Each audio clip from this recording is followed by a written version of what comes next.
waaqayyo bakna qaareessine ulfina maqaa sanarratti eeggate namoonni isinitti tawaaqa keessa walitti buusaati waaqayyo galateeffata.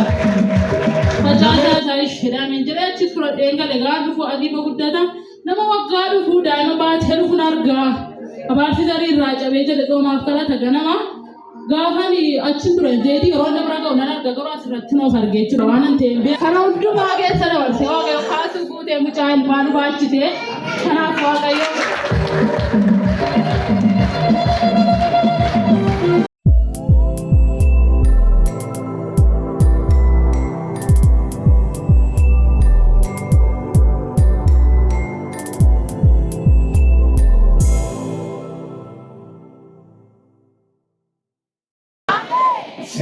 Karena bagan nagaan dhuftan isiniin jechuun barbaada toora tooraan isin suuteedha tasgabbaati dhaggeeffadha waaqayyo sin eebbis Madina irraa maqaa kee anuudhaan jiramee maqaa kee sitti lafarraa dhufte waan waaqayyo siif godhe.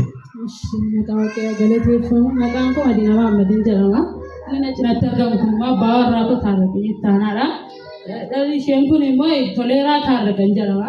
Isheen irratti argamtu immoo guddifachaadha. Marartuu Taarraqee jedhamti jechuudha. Miseensuma waldaa kanaati gandi nuti dhufnee ganduma duwwaa sadii keessadha. Waaqayyo naaf oole mana koorraa qabu danuudha. Baay'eedha iyyuu al tokko guddataanii walitti qabeen dirrisiisaanii fuulduraan naaf icciisaa jedhe. Har'aan man dubbadheetu waaqatu beekaa ammoo danda'ame garuurraa goddeetti akkanan deddeebisne malee nuti kan maatii horan yookaan kan wal fuune kuma lamaaf kudhan gara xumuraatti. Akkuma namni tokko karooramaatti fayyadamu guyyaa tokko karooramaatti fayyadamu waggaa amma arra kiristoosii fayyisaa lubbuu keenyaa godhannee fudhannee waaqayyo dhalannu kennutti jechuudha. Guyyaa tokko keessaa kennanii ija tokko dandeenye. Amma kana keessattis gooftaa qabnu garuu waaqayyo guyyaa sa'aatii isaatti daqiiqaa isaatti hin dabarsin waan namaa godhu barbaade nama godha. Naa guyyaa tokko dura dedeemee baay'ee nu bal'atu akkanatti lafa kana nafu.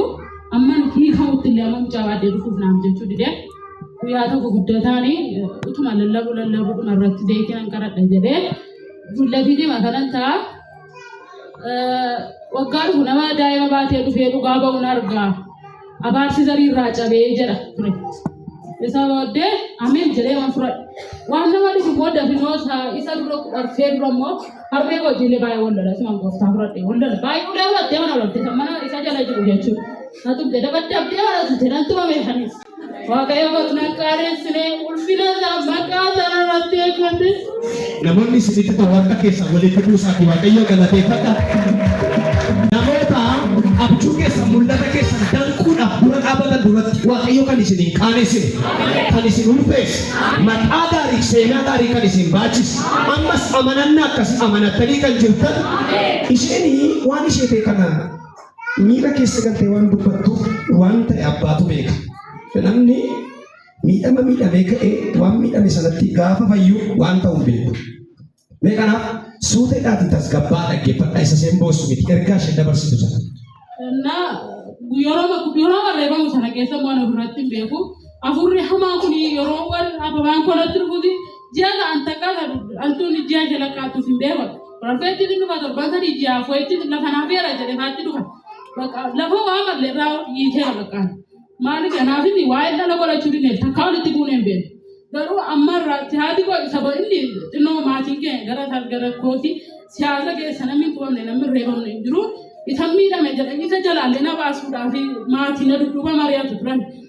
Garuu waaqayyo gaafa barbaadee na argatu anan midwaamni isallee hin argate hin waame walitti nu kiise waaqayyo jechuudha.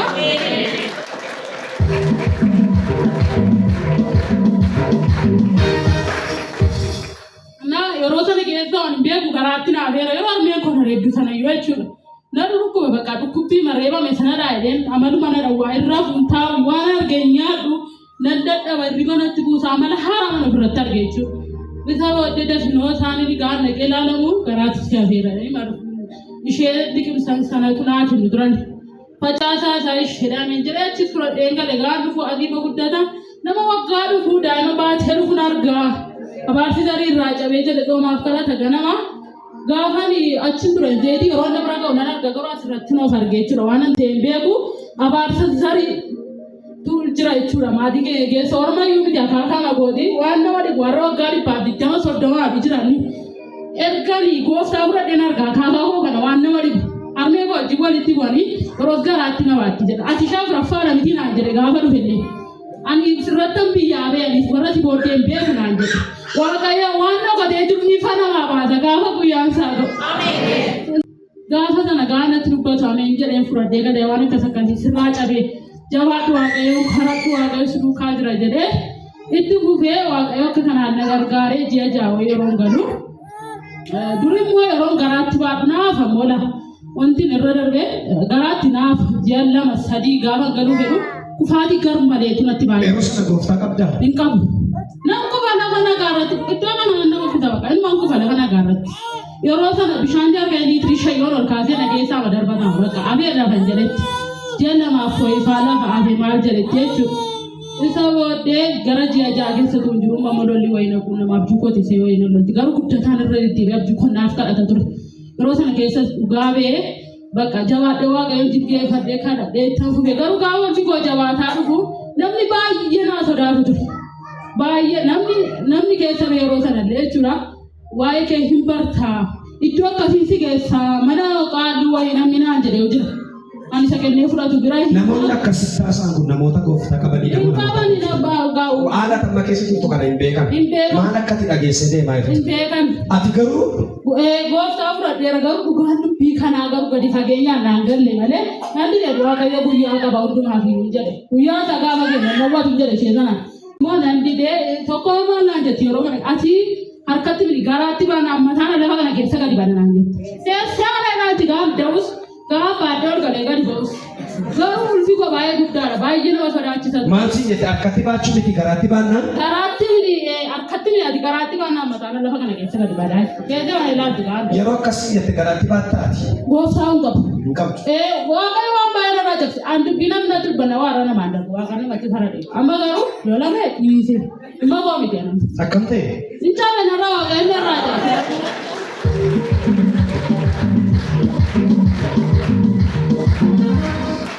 Haala sana waaqayyo nurraa cabsee leeyyoo waan meeqa arraba nama meeqa dhabduudhaa maseenara waan kana hundumaa keessa dabarsee waaqayyo kaasuu guutee mucaa ilmaan baachitee kanaaf waaqayyo.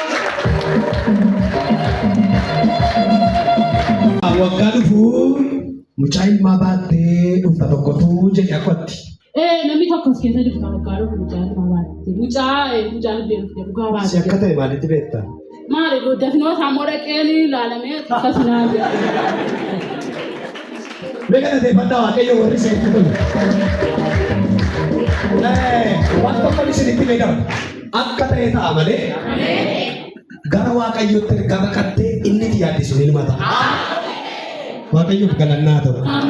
Kunoo mucaa fidanii dhufan isuma dhugaadha. Lama sadii ta'anii dhufaa turan. Amma baajaajii tokkuma fudhatu. Beeku gabaatii kan lammaffaa qabda?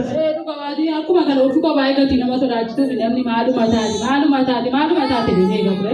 Waa barreeffadhaa gaafa raadiin jedhani waan lamaa sadan tokko barreeffadhan ture. Isa keessee waaqayyo hafuura koo ollaa koome abbaan koo haati koo akka dhageenye jedhe.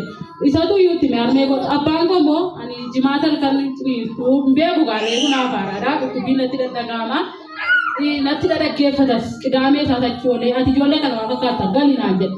Waan nama dhibu seetan nammallee amma gaafa da'utti numa duukaa itti numa naqortiin dide garuu waaqayyo.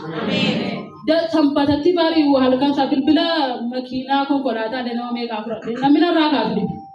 Isa booddee gaanumaan jedhu ijas nan jabaadhaa harmeen koo waa'ee katamaa waa'ee magaalaan beektu halkan saddeetti isuma gallu dhaabbate wanti na tuttuqu maal jedhu galgala sa'aatii sadii waa'ee dhugaa firbaata akkas dhiyeeffannu.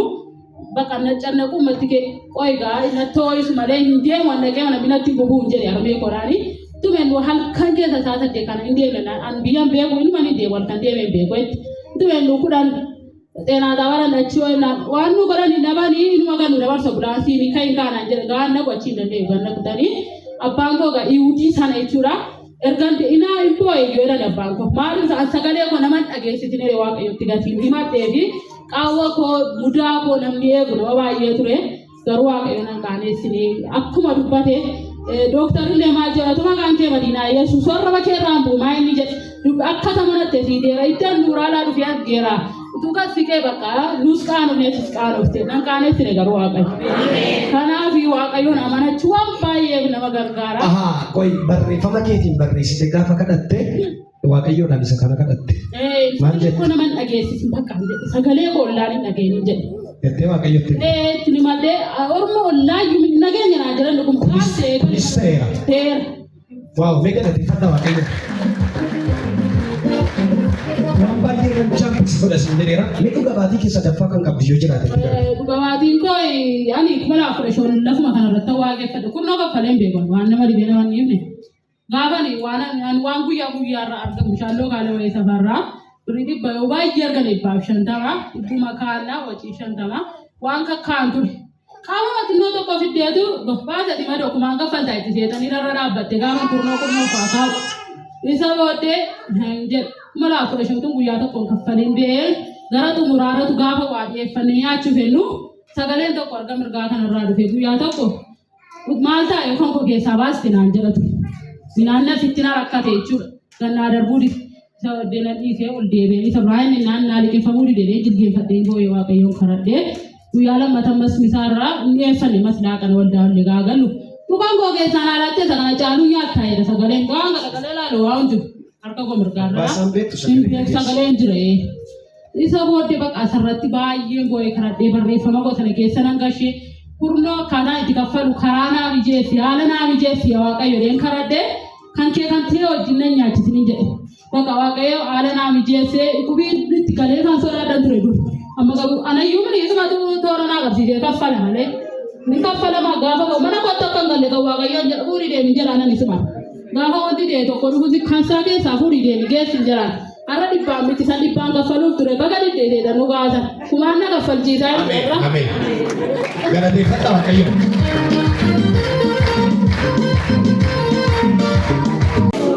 Ergaa cimaan ergaa isheen dubbattu dhugaatii ishee keessatti waaqayyo gaafa sana dhibbaan na didee amma kumaaniin kaffalaa jetti. Ameen. Galanni waaqayyo dhaabata. Taanu baay'ee rasmiin jedhe naannoo walitti qabe garuu miidhama taatan kaleessuma argee bishaan kadhataa lafa kanaa gaafa fuunee galaan mana biraan darbu jechuudha. Sanbata guyyaa tokko akkas konfiraansii itti kadhatame maal jedhame dhiyooma barma kana keessa jechuudha. Yookaan nama sanbata irra fudhadhee sangal kontiinarii xinnoo tokko duwwaa mana duwwaa sana akka guutuutti jiraachisa malee waaqayyo itti nannaqee maal jedheen bira darbe sanbata halkan dafinoo guyyaa sa'aatii shan keessa gaa suuqii banne bannu alakkaa halkan moo koraa bulanii banamuu fi didee suuqiin saragallaa gaafa banneen nu banamuu dide attuu moo koraa bulti. Eegumsi bishaan sana irra jiru jechuudha. Sagaleen bishaan sana irratti ba'e mana sana eegee arratu qodaa biraan jaarkaanii tokko badeeran baay'ee natti irradha. Maaliif kan birrii tokko lama laandii mixurii miicee maal jedhe bishaan itti naqnee gurgurree isuma keessaa ida waaqayyo kaffalla. Eegin jedhe yoo barbaadde immoo guutiin jedhan ajajuman itti baasa waaqayyotti.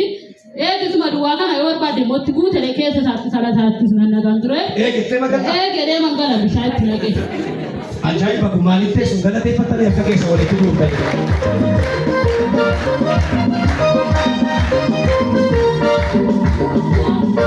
Kalau kereta dari wajah sabut, maka darah tinggal bang. Nuri dulu. Mas kau di mana kerja bang? Eke sali, tega mau kau ni deke sali.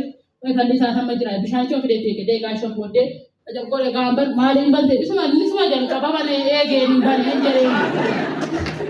Itu apa namanya? Asal kalau nanti jirat dia tu ni rumah kau siapa yang kau nese. Bisa sama saya nojede. Iwai bisa epi mana kau gesa jurul lewat berada. Waan biraa gaarii gochuu taanaan namni hiriyooti koo waan baay'ee ta'e musliima dhaadhe minaanii yeroo dhufan nyaatan ji'a sadii ji'a gaarii maalidha minaannoon masii baay'ee isuma abba jalqaba beetu jiran jedhan baalii fi bishaan dhuguma tokkoon waan ta'e itti godhee itti godhaa isuma tusa ta'a.